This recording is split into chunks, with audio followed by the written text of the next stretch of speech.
Welcome to Krishna's పాకశాలకి స్వాగతము. ఈరోజు చామాకుల పొట్లాలు తయారు చేసే విధానం చూద్దాము.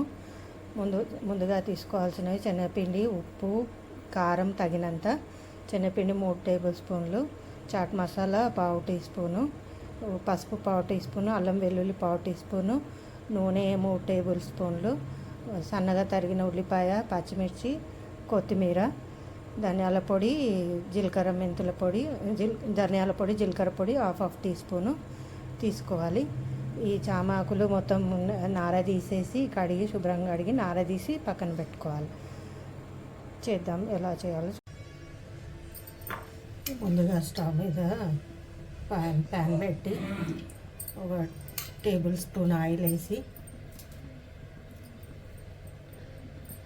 వేడయ్యాక ఉల్లిపాయ ముక్కలు, పచ్చిమిర్చి, కొత్తిమీర,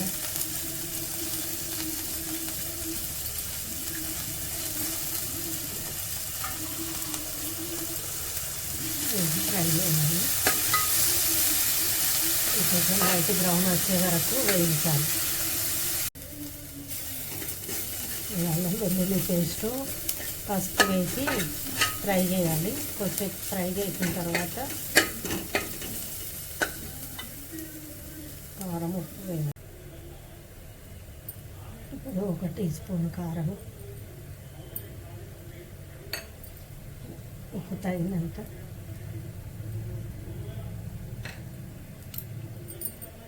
ధనియాల పొడి, జీలకర్ర పొడి, ఆమ్చూర్ పొడి కొద్దిగా వేసి ఫ్రై చేయాలి.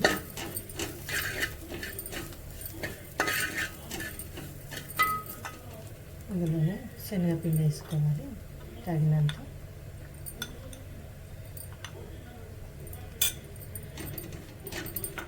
వేసుకొని పచ్చివాసన పోయే వరకు వేయించాలి.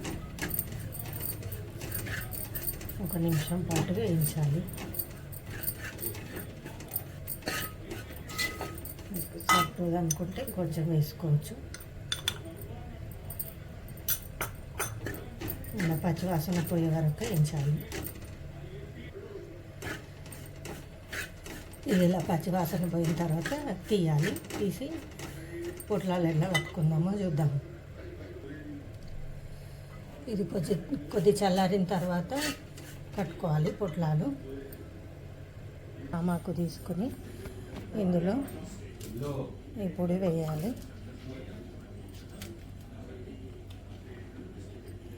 2 స్పూన్లు, 3 టీ స్పూన్లు అంత వేసి పొట్లాలు కట్టేలాగా కట్టాలి.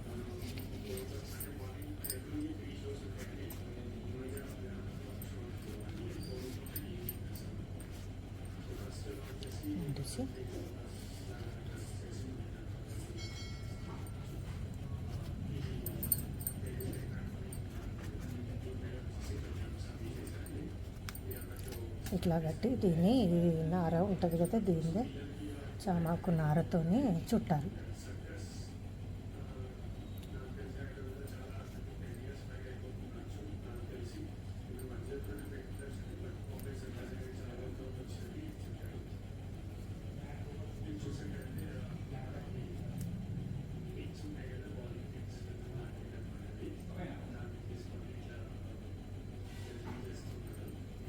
ఇట్లా కట్టి పెట్టుకోవాలి. అన్నీ రెడీ అయ్యాక వేయించుకుందాం. ఇలా అన్నీ రెడీ చేసి పెట్టుకోవాలి. పెట్టుకొని స్టవ్ మీద పెనం పెట్టి కొద్దిగా ఆయిల్ వేసి రెడీ అయ్యాక ఇవి వేసి పెట్టుకోవాలి. ఒక్కొక్కటి వేయాలి. ఇలా పెట్టేసి కొంచెం చిన్న మంట మీద, సిమ్ మంట మీద ఫ్రై చేయాలి. ఇలా ఫ్రై అయిన తర్వాత తీసి ప్లేట్లో వేసుకోవాలి. ఇంకొక ట్రిప్ వేస్తాను. ఓకే, చామాకు పొట్లాలు రెడీ అయ్యాయి. టేస్ట్ చెప్పండి. ఇది అన్నంలోకి, చారుకి సైడ్ డిష్గా బాగుంటుంది. టేస్ట్ చేసి ఎలా ఉందో చెప్పండి. ప్లీజ్ వీడియో నచ్చితే లైక్ చేయండి, షేర్ చేయండి, సబ్స్క్రైబ్ చేయండి. Thank you for watching.